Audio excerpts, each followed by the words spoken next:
आई, अगे आई,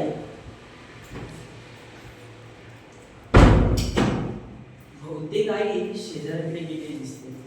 जाऊ दे, बिचारी काम करून खूप दमते, तेवढाच तिला आराम.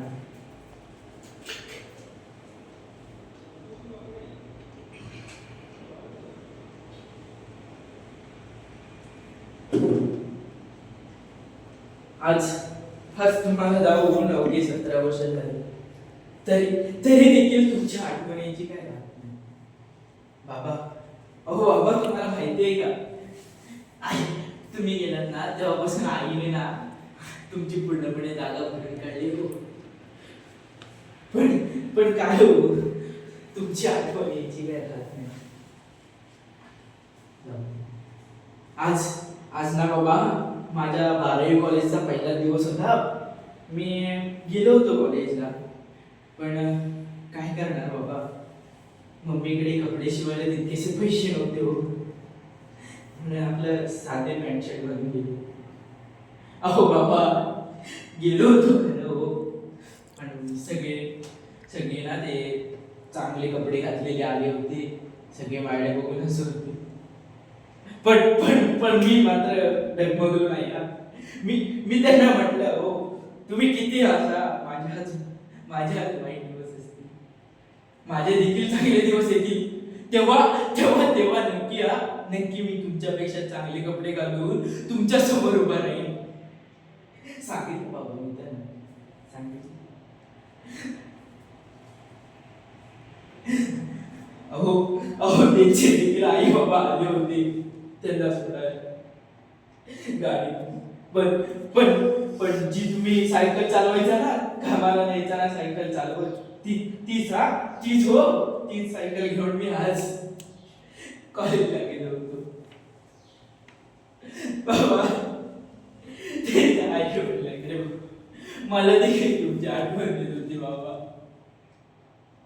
मला देखील वाटत होतं तुम्ही याल मला कॉलेजला सोडायला.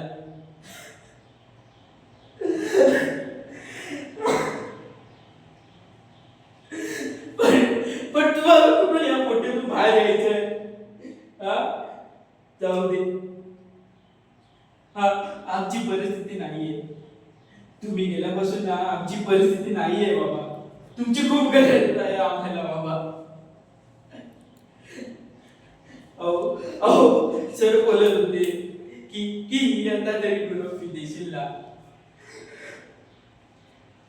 मी त्यांना बोललो, जर आज माझे वडील असतात ना, तर मी या सर्वांच्या अगोदर पहिली फी दिली असती. बाबा बोललो, आपल्या गरीबाचा असंच असतो.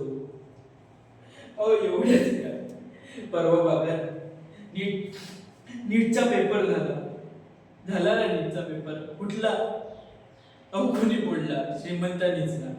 त्यांनी भरू शकतात हो, त्यांच्याकडे 25 लाख रुपये आहे म्हणून त्यांनी पेपर फोडला. अहो पण आपल्यासारख्या गरीबाचं काय हो. अहो माझ्यासारख्या मुलांनी दिवस रात्र कष्ट करून त्या पेपरचा अभ्यास केला होता. त्यांचं काय, गेली ना मेहनत वाया. काय झाला परिणाम त्याचा, प्रामाणिकपणेचा? एवढा अभ्यास करून काय फायदा, गेला ना वाया. आणि एवढंच नाही हो, अहो हे सरकार सुद्धा आमच्यावर खाऊन उठलंय.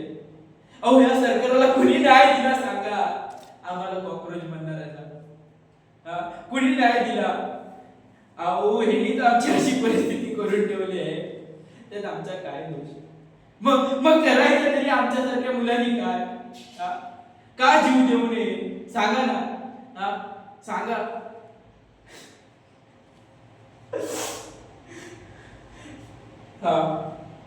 पण काही गोष्टी सरकारचे चांगले आहेत. बाबा तुम्ही गेलात ना, तेव्हा मी 1-1.5 वर्षाचा असेल हो. तेव्हापासून ना आईला खूप टेन्शन चालू आहे. थोडाफार खर्च निघतो आमचा, काही करणार. जाऊ दे, आज मला तुमच्याशी एवढं बोलावंसं का वाटतंय काय समजत. हा हा बाबा, पण एक मात्र नक्की आहे हो. तुम्ही तुम्ही जो गावात आणि वाढीत मान सन्मान मिळवलात ना, त्याची माहिती सांगणे इतकी कमीच आहे हो. अहो अहो, या जगात, हल्लीच्या जगात कोणता माणूस देवाघरी गेला तर त्याला 1-2 वर्षानंतर कोण विचारत नाही. अहो अहो, तुम्ही तर अजूनही त्या माणसाच्या मनात आहात. त्याचाच गर्व वाटतो मला की बाबा, मी मी एका कलावंत आणि सामाजिक कार्यात काम करणारा त्या सूर्यकांत बरोबरचा मुलगा आहे. बाबा बाबा, तुम्हाला देखील माझ्यावर तेवढाच गर्व झाला असता. कारण कारण कारण बाबा, तुम्ही जी कला जोपासलात ना, तीच तीच कला मी आज सुद्धा जोपतो. आणि तुम्हाला सांगतो बाबा, मी मरेपर्यंत बाबा, त्या देवाने एवढं माझ्यासोबत का वाईट केलं? तुमची साथ मला लागत नाही बाबा. पण त्या देवाकडे माझी एकच इच्छा आहे, की हे देवा परमेश्वरा, तू तू यंदा या जन्मात माझ्या वडिलांची साथ मला लाभली नाही, परंतु पुढच्या जन्मात त्या वडिलांची साथ लाभू दे बाबा.